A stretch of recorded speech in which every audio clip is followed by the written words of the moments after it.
full name ko is Dan Ramon Jeromo, pero ang parang pinaka-nickname ko is Spider Dan. Oy, hello, nandyan pala kayo.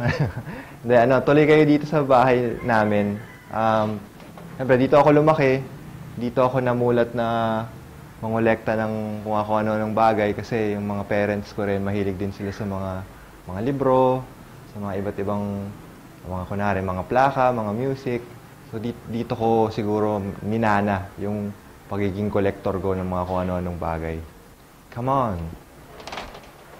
Dobrodošli na moje imanje. Ajde, crno. Ovdje se događa magija.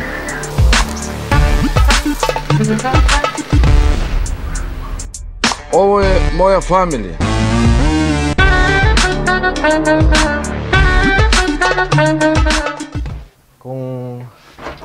Ayan. This is my fortress of solitude. Parang dito ko tinambak lahat ng collection ko. Hindi lang collection ng mga toys and comics, kundi parang memories ko sa adolescent up to adult life ko. Nandito yung mga kaibigan ko, mga pictures nila. Nandito yung mga kinahiligan ko mga bagay, mga posters, mga stickers. Kumbaga parang ko siyang ginawang scrapbook na parang pero in kwarto form. So, pagka pumupunta ako dito, parang dito ako nakapag-reminisce. Tapos, ayun, nandito na rin yung mga hilig ko. Yung kunwari yan, yung Spider-Man collection ko. Yung mga superhero stuff ko. Yung ibang yung mga poster ng sa Kiko Machine, yung mga dati naming posters, gano'n. Yung mga ibang gig photos namin nandito. Tapos yung mga lantern parade ko, gano'n. Tapos, karamihan din mga grad pics, mga friends ko. Tapos mga tambay trips namin or mga alis namin. Yan, nilalagay ko dito. Isa akong artist. Artist in general terms kasi naging musikero ako. Although hanggang ngayon, tsaka naging art teacher ako. Isa akong cosplayer or costume enthusiast. Tapos, I do artworks like paintings and digital art. So, naging naging visualizer and graphic artist sa isang ad agency. So I guess artist na rin yun, pero marami akong dinadouble na iba't ibang aspeto ng pag-art. Tapos, na rin, pumapasok na rin sa music and performance. Tapos, siguro kaya ako ganito kasi bata pa lang ako na-encourage na ako ng mom ko siguro nakitaan niya sa akin na mahilig akong mag-art. So sinuportahan niya kaagad ako, binibilhan niya ako ng mga coloring books, mga art materials kagaya ng mga crayons, mga watercolor, mga markers. Tapos ako rin dahil dito nga ako lumaki, namulat kaagad ako sa mga paintings, mga books, mga history books, mga encyclopedia. So, parang doon ako kaagad na fascinate sa mundo na yun. Parang lagi ko silang kinokopya. Tapos parang siguro naging richer yung imagination ko dahil doon. So, salamat sa mom ko tsaka sa tita ko. Yung college, syempre, parang wala akong choice kundi kunin ng fine arts. Tapos awa ng Diyos, bumasa ako sa fine arts ng UP Diliman. Tapos doon ko nakita yung mga taong kapareho ko ng topak. I mean, parang lahat kami talaga doon artists. So lahat kami, halos pareho kami ng pinagdaanan. Hanggang sa may namita akong parang grupo ng mga like-minded kids na kagaya ko na bukod sa artist sila in general, mahilig din sila sa superheroes. Mahilig din sila sa mga trip naming music kagaya ng Siyempre, yung panahon natin, Eraserheads, River Maya. So, parang nagkasundo kami na magbuo ng banda. So, uso rin naman sa fine arts yung pagbabanda. Kumpara sa ibang kolehiyo na mas uso sa kanila siguro mga frat or mga iba't ibang organization. Ang ironic kasi hindi naman kami College of Music pero uso sa amin yung banda.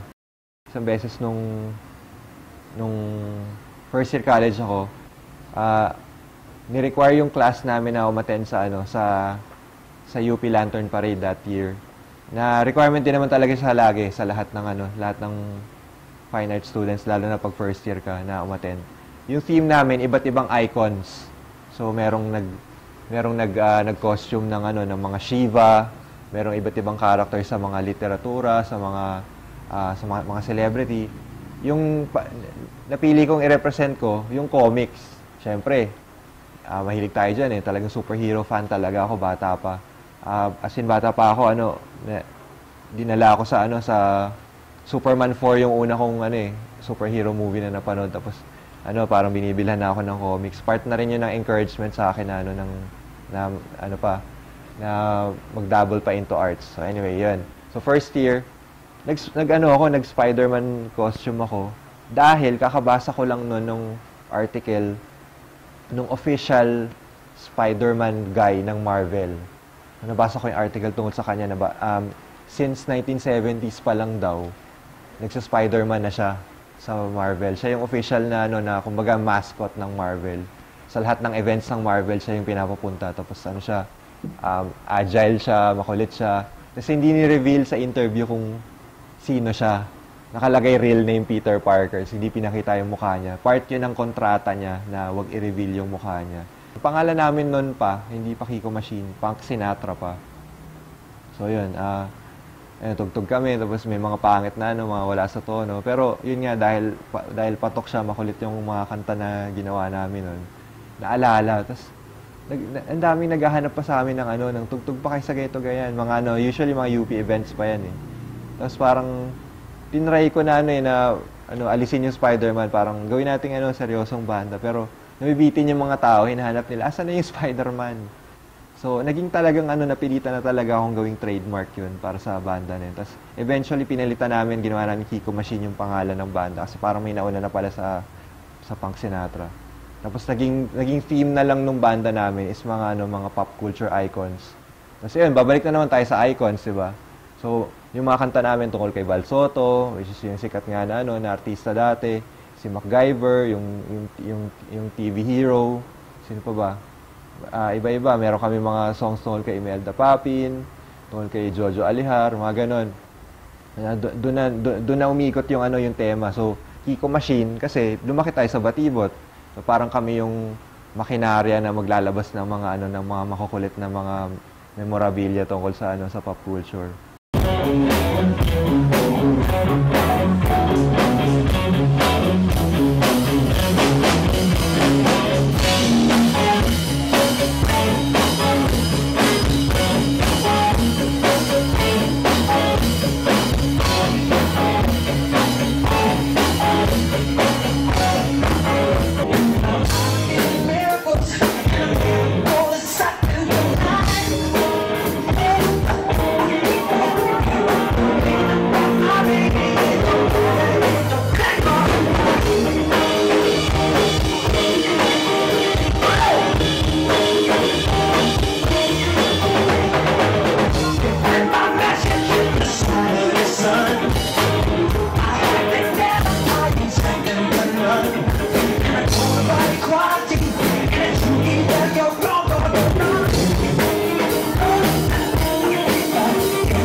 Good evening to everyone, and I love you very much.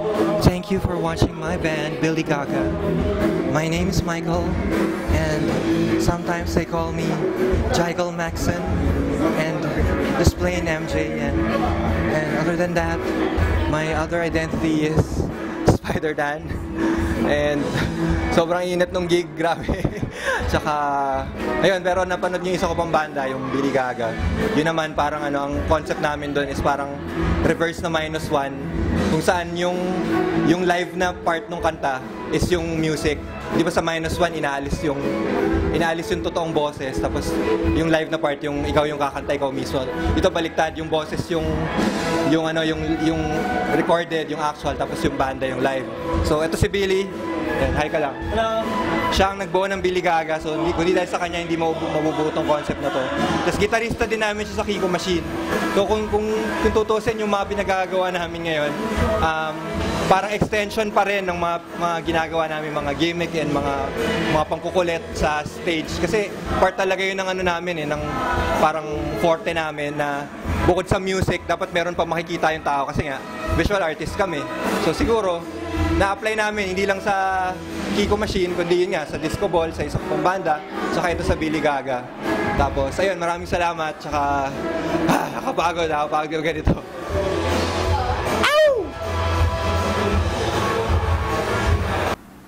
End of June, July, namatay si Michael Jackson. Sa isip ko. Naglabasan kasi sa TV, sa mga Itbulaga, sa mga iba't ibang channel, yung mga impersonator, saka sa mga sa US. Nakita ko sa cosplay, walang gumagawa nang talagang nang parang nag-impersonate talaga. So, tinry ko, pero unang una, pangit pa talaga na kung ano lang makita ko sa closet ko, tsaka sa closet ng kaibigan ko, na pinakamalapit na Michael Jackson. Nagupit ako ng wig na kulot, sinabit ko dun sa hat ko, ganun. Tapos parang, pero kahit ang pangit niya, ang dami pa rin natuwa. Naisip ko, next level naman, aralin ko na siya. Yung ibang versions naman ng mga ibang music videos niya, may ibang appearance niya, pula naman, ganun, instead na black. Hanggang sa natuto na ako mag-makeup ng sarili ko.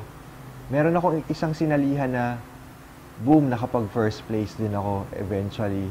Parang, ang sarap ng feeling na nakapag-champion ako ng anime event ulit, anime and manga enthusiast na event. Tapos yung mga tinalo ko, mga malalaking robot, yung mga usually na nanalo sa cosplay, sila yung second place na yung third place.